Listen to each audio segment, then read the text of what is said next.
ഞാൻ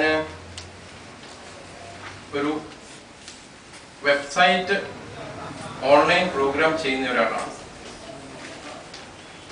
ഏകദേശം 10 വർഷമായിട്ട് ഈ ഫീൽഡിൽ വർക്ക് ചെയ്യുന്നു.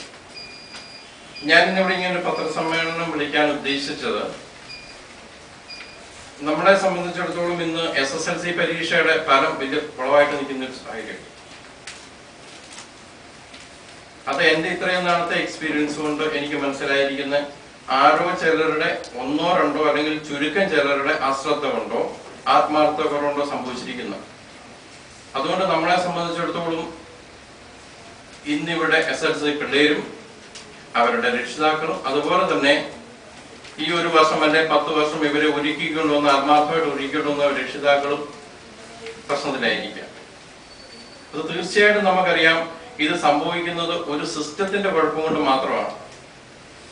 അതായത് നമ്മുടെ ഇപ്പം മനോരമ അല്ലെങ്കിൽ ഇതുപോലെയുള്ള പത്രസ്ഥാപനങ്ങളെല്ലാം കൃത്യമായിട്ട് കേരളത്തിലുള്ള ന്യൂസ് ക്രോഡീകരിച്ച് രാവിലെ പത്രമായിട്ട് നമുക്ക് എത്തുന്നുണ്ടെങ്കിൽ ഒരു സിസ്റ്റം ഉണ്ട്.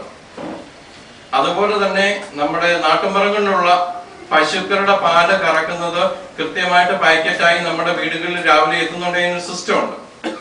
അപ്പൊ അങ്ങനെ കൃത്യമായിട്ടൊരു സിസ്റ്റത്തിൽ കൂടെ നടക്കുന്ന ഈ SSLC പരീക്ഷയുടെ ഫലപ്രഖ്യാപനം അത് സിസ്റ്റം ഇല്ലായ്മ കൊണ്ട് മാത്രം സംഭവിച്ചിരിക്കുന്നതാണ്.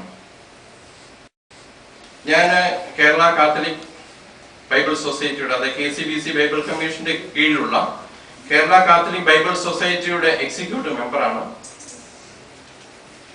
ഈ Kerala Catholic Bible society logos quiz എന്ന് പറയുന്ന ഒരു ക്വിസ് പ്രോഗ്രാം നടത്തുന്നുണ്ട്.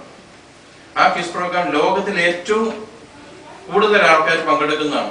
6 ലക്ഷം പേര് പങ്കെടുക്കുന്ന ലോകത്തിലെ ഏറ്റവും വലിയ ക്വിസ് പ്രോഗ്രാമിന്റെ ഓൺലൈൻ രജിസ്ട്രേഷൻ, അതിന്റെ ഹോൾ ടിക്കറ്റ്, അതിന്റെ ടാബുലേഷൻ, അതിന്റെ റിസൾട്ട്, അതിന്റെ സർട്ടിഫിക്കറ്റ്, ഇത്രയും കാര്യങ്ങൾ ഓൺലൈനായിട്ട് നടക്കുന്നുണ്ട്.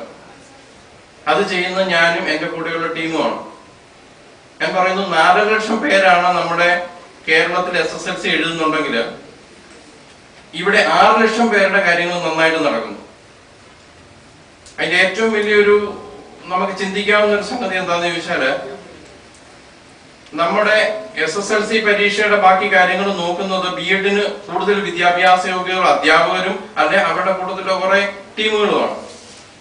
അപ്പൊ ഇത്രയും പേര് വളരെ സിസ്റ്റമാറ്റിക് ആയിട്ട് കമ്പ്യൂട്ടറും എല്ലാ സംവിധാനങ്ങളും ആൾക്കാർ നടത്തുമ്പോൾ ഇതിവിടെ പൂർണ്ണമാകുന്നില്ല. അല്ലെന്നുണ്ടെങ്കിൽ ദിവസങ്ങളായിട്ട് ഇപ്പം കുഴഞ്ഞു കിടക്കുക. ഇവിടെ നമ്മുടെ ഈ ലോഗോസ് ക്വിസിന്റെ അവിടെ നടക്കുന്ന ഈ 33 രൂപതകളിലായിട്ട് അതുപോലെ ഈ 4500, 6000 വരെയുള്ള പള്ളികളില് അവിടുന്നാണ് ഈ രജിസ്ട്രേഷൻ നടക്കുക. അവിടുന്ന് രജിസ്ട്രേഷൻ നടക്കുമ്പോഴത്തെ പ്രത്യേകത എന്താണെന്ന് വെച്ചാൽ, അവിടെ നടത്തുന്ന ഒന്നെങ്കിൽ പ്രായമായ വൈദികരോ അല്ലെങ്കിൽ കന്യാസ്ത്രീകളോ, അതല്ലെന്നുണ്ടെങ്കിൽ നിങ്ങൾക്കറിയാമായിരിക്കും ഈ സൺഡേ സ്കൂൾ സംവിധാനത്തിൽ പഠിപ്പിക്കുന്നത് കർഷകരോ അല്ലെ അതുപോലെ ആരെങ്കിലും ആയിരിക്കും. അപ്പൊ കർഷകരോ അതുപോലുള്ള ആൾക്കാർ, അതായത് കമ്പ്യൂട്ടറുമായിട്ട് വലിയ ജ്ഞാനമില്ലാത്ത ആൾക്കാർ ഈ ഡേറ്റ എൻട്രി ചെയ്യുകയും അത് നന്നായിട്ട് എല്ലാ ഭാഗവും റിസൾട്ട് ആയത് വളരെ സിസ്റ്റമാറ്റിക് ആയിട്ട് നടന്നുകൊണ്ടിരിക്കുന്ന ഒരു സാഹചര്യത്തിലാണ് ഇവിടെ ഇതിലും വലിയ സംവിധാനങ്ങളുമായിട്ട് ഒരു നല്ല തുക മുടക്കി വലിയ സിസ്റ്റത്തോടെ നടക്കുന്ന SSLC പരീക്ഷ പഠിച്ചുകൊണ്ടിരിക്കുന്നു.